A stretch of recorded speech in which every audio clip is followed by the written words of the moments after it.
Hello বন্ধুরা, চলে এসেছি আরও একটা রেসিপির ভিডিও নিয়ে। আজকে তোমাদের সাথে লাল লাল করে খাসির মাংস রান্না করব। তো এখানে 800 মতন মাংস আছে, আর এটা রেয়াজি খাসির মাংস।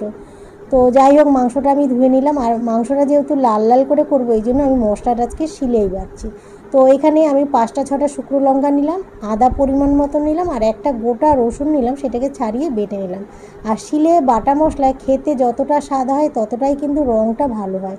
তো যেহেতু লাল লাল করে রান্না করবো এই জন্য আমি শিলে বেটে নিলাম। এরপরে আমি 3টে পেঁয়াজ কুচিয়ে নিয়েছি, সেই পেঁয়াজ কুচিটা ওই ধুয়ে রাখা মাংসের মধ্যে দিলাম। তারপরে জিরের গুঁড়ো, পরিমাণ মতন লঙ্কার গুঁড়ো, পরিমাণ মতন নুন, পরিমাণ মতন ধনিয়ার গুঁড়ো আর পরিমাণ মতন হলুদ দিয়ে বাটা যে মশলাটা সেইটা ওই মাংসের মধ্যে দিয়ে দেবো। তারপরে কাঁচা তেল দিয়ে মাংসটা খুব ভালো করে মাখবো। পেঁয়াজের যে পাপড়িগুলো সেগুলোকে একদম হাত দিয়ে ডলে ডলে খুলে দেবো, আর মাংসটার সাথে ভালো করে মাখাবো।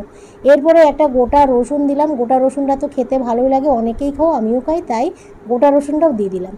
তো চলো, মাংসটা ওখানে আমি মেখে রেখে দিয়েছি। এরপরে আমি একটু আলু ভেজে নেবো। খুব সামান্য কড়াইতে তেল দিয়ে আলু আমি ভেজে নিলাম। আর খাসির মাংসে আলু না হলে ভালোই লাগে না, এক বাটি ঝোল আর একটা আলু হলেই মনটা ভরে যায়।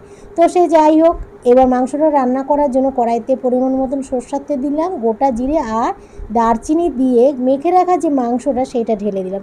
তেজপাতা ঘরে পেলাম না, এই জন্য তেজপাতা দেইনি। তো দেখো, মাংসটা ঢেলে দিয়ে একটু নাড়াচাড়া করে যেই গামলিতে আমি মাংসটা মেখেছিলাম সেইটা দিয়ে চাপা দিয়ে দেবো। তো দেখো, ঢাকনাটা খুলতেই অর্ধেকের মতন আমার মাংস সিদ্ধ হয়ে গেছে, কারণ পেঁয়াজের যে জলটা ছিল, রসটা, সেই পেঁয়াজের রসেই কিন্তু মাংসটা অর্ধেকের মতন সিদ্ধ হয়ে গেছে। তো মাংস দিকে কষানো হচ্ছে, এদিকে আমি একটু গরম জল করে নেবো। গরম জল হচ্ছে, ততক্ষণ মাংসটাও কষিয়ে নিচ্ছি। এবার যে ভেজে রাখা আলুটা আর 2টো টমেটোর মতন আমি কেটে দিলাম, আর দেখো কয়েক টুকরো তেজপাতা আমি খুঁজে পেয়েছি কৌটোয়, সেইটা আমি দিয়ে দিয়েছি। আর এদিকে গরম জলটাও কিন্তু হয়ে গেছে। মাংসটা কষানো হয়ে গেলে আমি গরম জলটা ঢেলে দিলাম। গরম জলটা দিয়ে আমি একটা ঢাকনা চাপা দিয়ে দিয়েছি। এবার ঢাকনাটা যেই চাপা দিয়েছি, দেওয়ার পরেই 10 মিনিটের মতন রেখেছিলাম। তো দেখো, ঢাকনা খুলতে মাংসের রঙটা দেখেছো, অসাধারণ কালার হয়েছে, আর মাংসটা খেতেও কিন্তু খুব সুন্দর হয়েছিল।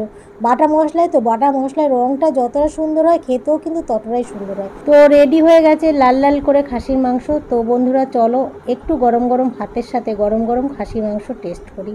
তো অসাধারণ রং হয়েছে, অসাধারণ খেতেও হয়েছিল। আর এই যে রসুনের যে শাঁসটা, এটাও কিন্তু অসাধারণ লাগে। মাংসটাও ভীষণ নরম হয়েছিল। তো চলো, আজকের মতন এই ভিডিওটা এই পর্যন্ত। আগামী দিন আবার দেখা হবে তোমাদের সাথে।